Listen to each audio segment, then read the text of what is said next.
Your Honor, first thing I'd like to say is that I am innocent of these killings. I did not commit any of these murders that I was found guilty of.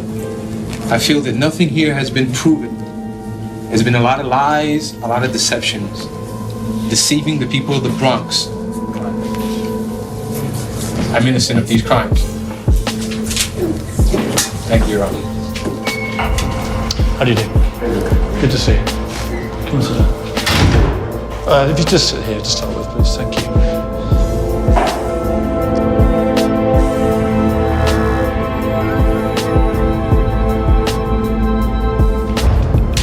Look at the camera or look at This man is one of America's most notorious serial killers. He was convicted of 3 murders and suspected of more, but he proclaims he's innocent.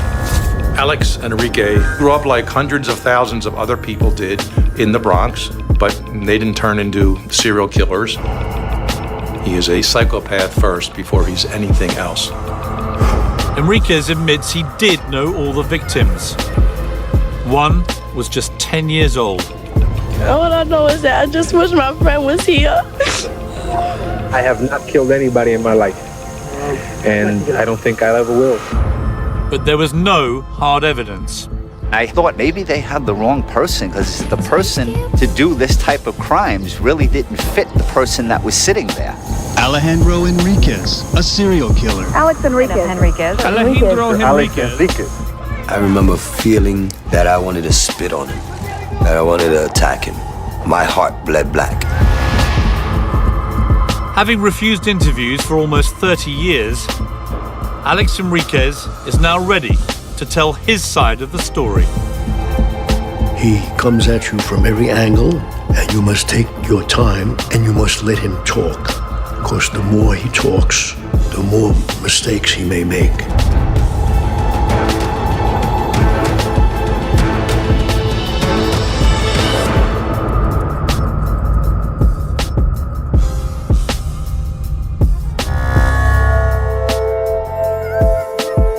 Jessica Guzman was just 10 years old when one afternoon in October 1990, she headed down to her local supermarket and never came home. Jessica was the youngest of 3 girls, murdered in a tight-knit community in the Bronx. Suspicion fell on Alex Enriquez, the last person to have seen Jessica alive. The last time I seen her, she was headed in that direction. May her soul rest in peace. A highly publicized case involving little Jessica disappeared near her home and was found a week later by the side of the Bronx River Parkway, suffocated. 2,000 mourners turned out for services in the Bronx, including Mayor Dinkins and other top officials. It was the death of this 10-year-old girl that captured the nation's attention. Her coffin was covered in a flag sent by the president.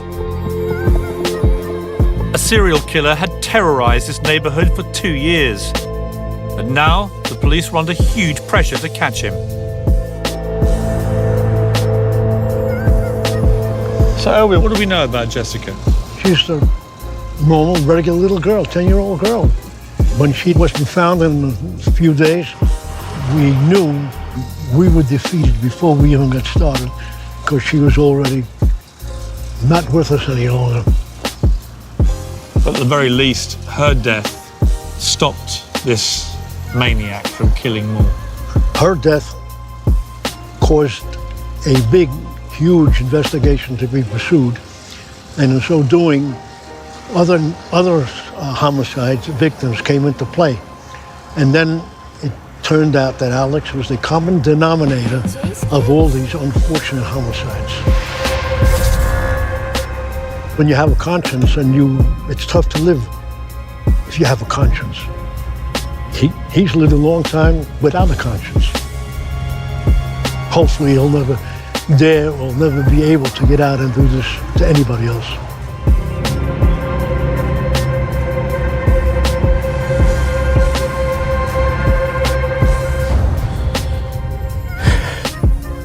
Nearly there. Sorry for the delay. No, Takes all the time in the world. All Yeah, right. exactly, yeah.